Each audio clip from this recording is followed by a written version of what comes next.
Hey everybody, welcome to Objectives A and D, Take 4. So, here are the general objectives, but here's a few more just specific ones that you can look at to see if you understand. All right, please read Chapter 16, Sections 1 and 2, and then you'll realize that Molteo's rule, which I think you already know. So, properties of acids. So, the H plus or the H3O plus is the get you part of the acid. It's what makes it act like an acid. Acids taste sour. They react with metals and marble, which are carbonates, that marble is. They change blue litmus to red, blue to red, acid. Their pHs are less than 7, and they can be juices from foods. And in everyday life, here's some examples of acids. So, hello, I'm an acid. I start with hydrogen. Just a visual for tasting. Don't do it, though, in life. All right, so properties of bases. The hydroxide, the OH, is what gets you. It tastes bitter, reacts with organic materials like proteins, changes red litmus paper to blue. They feel slippery. Their pH is greater than 7, and they're often used in cleaners. Well, acids are too, but here's some everyday bases. Okay. So definitions of acids and bases the chemistry way. So Arrhenius acids are substances that, when added to water, increase the concentration of H plus ions present. So we think this is an acid because it's an H plus. But another reason it's an acid is because when you put it into water, so that's the AQ part is, the amount of H plus in the water goes up because of that from the acid. Another way to write that is to show that the H plus attaches to the water molecule. So H plus and H3O plus are synonymous. They mean the same thing. So that's an Arrhenius acid. Arrhenius base, oh yeah, hydroxide. So when you add a base to water, you get more hydroxide ions in water, increase the concentration of hydroxide. So that's why if you see this equation, you see that this is going into water, see aqueous, and so the amount of hydroxide goes up in the water, and that's what makes it a base. That's one definition. Here's another one. Bronsted-Lowry. Acids are H plus givers, so they release H plus. And bases are H plus takers, so they add H plus to themselves. They grab it. They grab H plus. Bases are grabbers. Acids are givers. Okay. So here's HCl and H2O. We saw this one on the previous slide. But when you put them into water, you get this. And so the HCl turned into Cl minus. How does it do that? Well, an acid turns into a conjugate base, and it gave away its H plus. So that means we have another pair. So this H2O turns into H3O plus. So this is a base, and what's different about it is it has an H plus on it, so it's called a conjugate acid. All right, NH3 and H2O turn into NH4 plus, and that's aqueous, and OH minus, and that's also aqueous. So let's see what happens.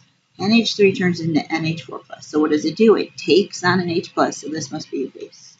Bases are H plus takers, and they turn into what's called conjugate acids.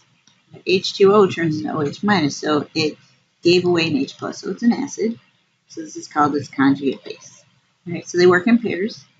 NH3 turns into NH4 plus, and HCl turns into Cl minus. So let's decide what they are. NH3 turns into NH4. How does it do that? It takes an H plus.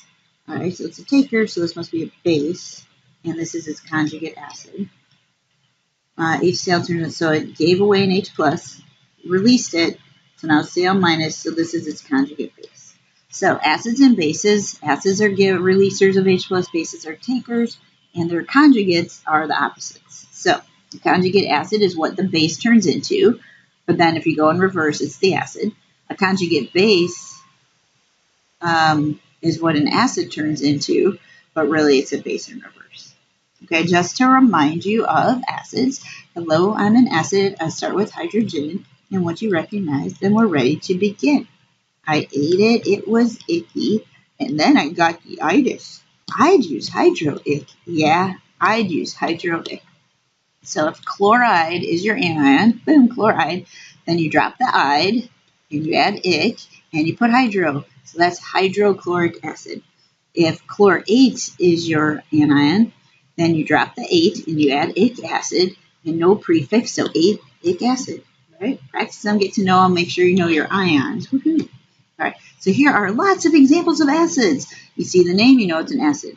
You see the formula, hello, you know it's an acid. So make sure you can name all kinds of acids and write their formulas.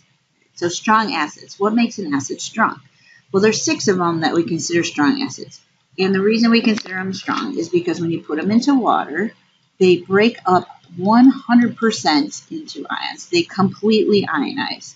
Complete ionization. Complete ionization. Okay. That means every HCl no longer is bonded together. There's an H plus and a Cl minus. Same with HI. Same with H2SO4. So strong means the breaking up into 100% ions. That means if you had 0.1 molar HCl, that's its concentration, it equals 0.1 molar H plus. Why? Because all the HCl breaks up into H plus. So if we have 0.1 of this minus all of it, you get 0.1 of that and 0.1 of that. Okay. So if it's not one of these 6, which you have to memorize, then it's a weak acid, and that means it doesn't break up completely. Most of it stays together as a molecule. So one other thing is this acid. This is perchloric acid. It's a strong acid, but we never memorized it came from ick. It's ick acid, so it came from 8, so it came from perchlorate. All right, 8, it was icky. So what's perchlorate? It's ClO4 negative 1. That's an ion you should probably get to know that we never memorized. All right, so strong acids break apart completely. What does that mean about strong bases? Same thing, except that bases have hydroxide. So how are you going to know the strong bases? You memorize that any base that comes from group 1A or group 2A with hydroxide is going to be a strong base. So is MgOH2 a strong or weak base? It's strong because magnesium's in group 2 and it's with hydroxide. So what's this 2 about? These have plus 2 charge, these have plus 1. And hydroxide is a negative 1. So Mg plus 2 needs 2 hydroxide ions to be 0. Okay?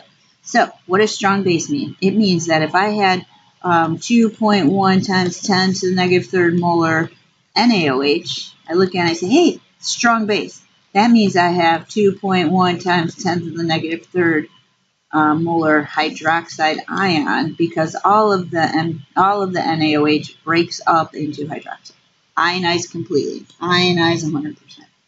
So if you know the concentration of a strong acid or strong base, you know the concentration of the hydroxide for bases and the hydrogen for acid. Okay.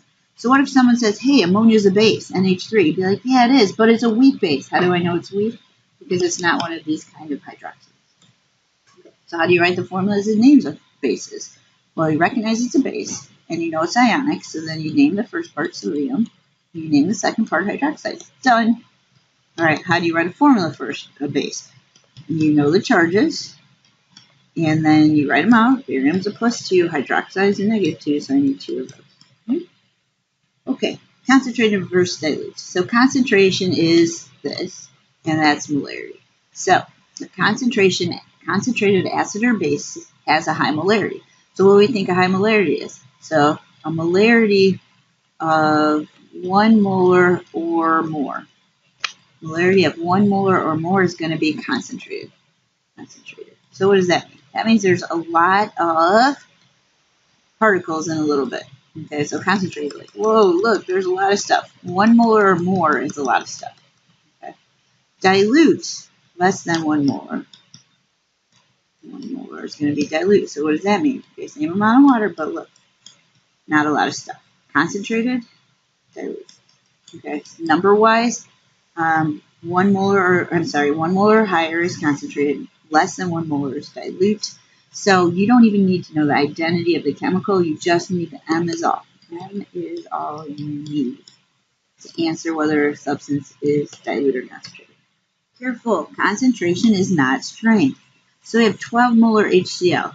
That's a strong acid because HCl is one of the super 6. Super 6, woo, strong, which means it ionizes completely. Ionizes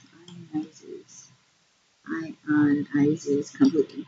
Okay, so that's based on, we don't even need to know that, we just need to know that. Okay, and then concentrated, 12 molar, we don't even know whether it's HCl or not, we just need to know the molarity, so it's concentrated.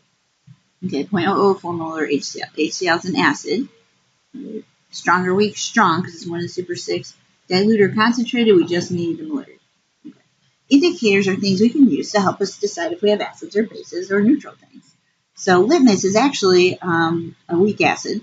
So here's litmus, and here's it turning into its ions. All right. When it's in its ion form, it's blue. When it's in its acid form, it's red. So what we do is we use this equilibrium system and we add more H+. So we add acid, add H+, add acid. So what does that do? Adds this, okay? We increase the amount of this. These collide more and it shifts to the left so it turns red. Blue to red. Blue to red. Acid. Now, what if we add base? Base is adding more hydroxide. Well, there's no hydroxide in this equilibrium, but what does hydroxide do? It reacts with water, with H+, boom, and pulls that out of the solution to make H2O, so a side reaction. So red to blue, base for you, base for you. Okay, so equilibrium, yay, it helps us decide if we have acids or bases. Now that's just funny. So phenolphthalein, another indicator. So I want you to think about, what if you add acid? What's going to happen? You tell me. All right. And then base is added. I don't know. What's going to happen? You tell me. All right. So think about it. All right. There are a ton of indicators. There's an indicator called methyl violet. Oh, phenol blue. Oh, that's such a pretty name. Oh, phenol blue. Nice. And then there's litmus. Phenol red. Phenolphthalein. Dimethylphthalein. Lots of indicators that do this equilibrium thing to tell you pH. So what the heck is pH? Well, we know that pH has to do with acid or base. And so there's a formula for it, and it's based on the hydrogen ion concentration. Okay, so if you want the pH, you got to know the hydrogen concentration, and you take the negative log of it. But what if we know the hydrogen ion concentration, and we want the pH? That's how we get it. If we already know the pH and we want to know the hydrogen concentration, we got to use this formula. So an indicator tells you the pH is 1.3. What that means is that we can figure out the H+. So we take 10 to the negative 1.3, plug that in the calculator, and we find out that the hydrogen ion concentration is 0.05 molar. So that means the H+ concentration is 0.05 molar. Remember, brackets mean molarity. Okay. What if something has the H+ concentration of this molarity, and we want to know the pH? Well, we got to take the opposite log of 2.3 times 10 to the negative 8. So we plug that in our calculator, and we get 7.64. So what does this mean? Well, before we knew this, this concentration, we knew the pH is 1.3. That's an acid because pH less than 7 is acid. All right. And then this is 7.64, pH greater than 7 is base. So the pH can help us decide if it's an acid or base. Here's the pH scale. So we got the acids over here, bases over here, acids, bases. And then we have neutral in between. Neutral, it's not acid or base. So these things increase the H+ ion. These things increase the OH- ion. Okay. So just to review, 2 ways to describe acids and bases. Arrhenius definition, acids have H+, bases have OH-. Bronsted-Lowry, H+ giver, acid, H+ taker is base, and they all have conjugates. They have different properties, you should know them. Strong is breaking, weak is together. So ions are strong, weak means not a lot of ions. Concentrated is molarity, lots, or dilute is molarity, not a lot. Indicators use equilibrium to tell pH. And here's a couple of formulas you should know. All right, that's it. Hey, what's Multado going to tell you? He's telling you do your stuff, fosh. That means for sure. All right, hopefully you got some information and you're getting to where you can understand these objectives. Peace out.